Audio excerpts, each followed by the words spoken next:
যখন আদায় করবেন তখন অ্যামিগডালা যে আছে তার ওভার অ্যাক্টিভিটি যেটা সেটা কমে যাবে, কর্টিসল ক্ষরণ কমে যাবে, টেনশন, অ্যাংজাইটি, ডিপ্রেশন থেকে মানুষ মুক্ত হয়ে গেল। এবং আপনি দেখবেন যে একটা লোক যখন শুকরিয়া আদায় করে তখন তার মানে ব্রেইনের একটা অংশ আছে যেটার নাম হচ্ছে ভেন্ট্রাল স্ট্র্যাম। এটা কি করে? এইটা মূলত আমরা যদি ছবিগুলো একটু দেখি তাহলে বুঝতে পারবো।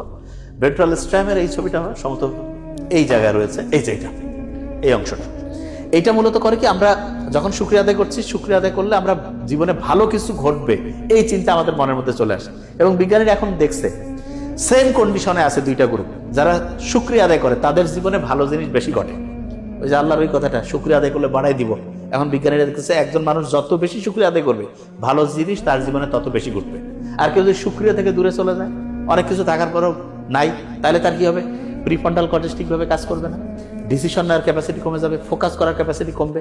ওই যে ব্রেইনের যে অংশটা যেটাকে আমি বলছিলাম যে হচ্ছে অ্যামিগডালা, সেইটার ওভার অ্যাক্টিভিটি হবে, কর্টিসল ক্ষরণ বাড়বে, ঘুম ঠিকভাবে হবে না।